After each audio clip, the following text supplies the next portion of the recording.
ಕ್ರೈಸ್ತ ಜೀವನಕ್ಕೆ ತುಂಬ ಬೆಲೆ ಇದೆ. ನಾವು ಚೀಪಾಗಿ ಇಟ್ಕೊಬಿಟ್ಟಿದ್ದೀವಿ ಅದನ್ನು. ಎಷ್ಟು ಬೆಲೆ ಇದೆ ಅಂದರೆ ದೇವರು ಮನುಷ್ಯನಾಗಿ ಬಂದು ಮನುಷ್ಯನಿಗೋಸ್ಕರ ತಮ್ಮ ರಕ್ತ ಪೂರ್ತಿ ಚೆಲ್ಲಿದ್ದಾರೆ. ಇವತ್ತೇನು ಬೆಲೆ ಕೊಡ್ತಾ ಇದ್ದೀವಿ ನಾವು? ಯೇಸುವಿನ ರಕ್ತಕ್ಕೆ ಏನು ಬೆಲೆ ಕೊಡ್ತಾ ಇದ್ದೀವಿ? ನಿಮ್ಮ ಅಪ್ಪನೋ ಅಮ್ಮನೋ ಆಕ್ಸಿಡೆಂಟಾಗಿ ಬೈಕಲ್ಲಿ ಬಿದ್ದರೆ ಆ ರಕ್ತ ನೋಡಿದರೆ ತಲೆ ತಿರುಗಿ ಬೀಳ್ತೀರಾ? ನಿಮ್ಮ ಮಗನೋ ಮಗಳು ಆಕ್ಸಿಡೆಂಟ್ ಆಗಿನೋ ಅಥವಾ ಏನೋ ಕೈ ಕಾಲು ಕಟ್ ಮಾಡ್ಕೊಂಡು ಅಥವಾ ಯಾರೋ ಹೊಡೆದು ರಕ್ತ ಸೋರ್ತಾ ಇದ್ದರೆ ನಿನಗೆ ಉಸಿರು ಕಟ್ಟದಂಗೆ ಆಗುತ್ತೆ, ಕರಳು ಕಿತ್ತೋದಂಗೆ ಆಗುತ್ತೆ. ಆದರೆ ನಿನಗೂ ಅದಕ್ಕೂ ಅವರಿಗೂ ಸಂಬಂಧ ಇದೆ.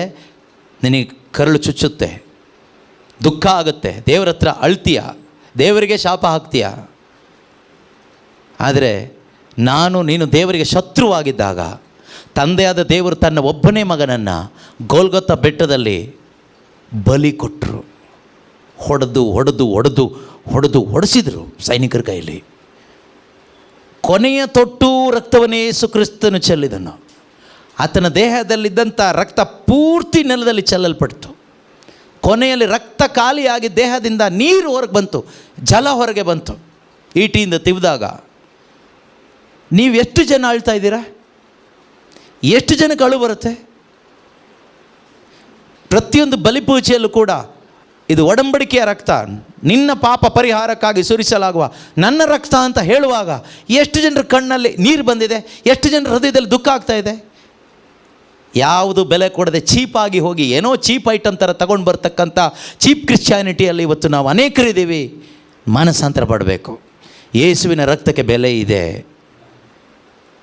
ಇಮ್ಯಾಜಿನ್ ಮಾಡಿ ನೋಡಿ, ಮನಸ್ಸಲ್ಲಿ ಭಾವಿಸಿ ನೋಡಿ, ಅಷ್ಟೊಂದು ರಕ್ತ ಚೆಲ್ಲಿದ್ದಾರೆ ಯೇಸು ಕ್ರಿಸ್ತರು ನನ್ನನ್ನು ಕಾಪಾಡೋದಕ್ಕೆ.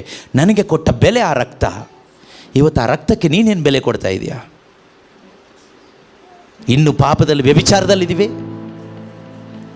ಇನ್ನು ಸುಳ್ಳು ಹೇಳ್ಕೊಂಡು ಬದುಕ್ತಾ ಇದ್ದೀವಿ, ಇನ್ನು ಕಪಟತನದಲ್ಲಿ ಬದುಕ್ತಾ ಇದ್ದೀವಿ, ಇನ್ನು ಹಣದ ವ್ಯಾಮೋಹದಲ್ಲೇ ಬದುಕ್ತಾ ಇದ್ದೀವಿ, ಇನ್ನು ಮಾಟ ಮಂತ್ರ ವಿಗ್ರಹಾರಾಧನೆ ಇದು ಯಾವುದು ಬಿಡದೇನೆ ಬದುಕ್ತಾ ಇದ್ದೀವಿ, ಇನ್ನೂ ಕೂಡ ಅನೈತಿಕ ಸಂಬಂಧಗಳಲ್ಲೇ ಬದುಕ್ತಾ ಇದ್ದೀವಿ.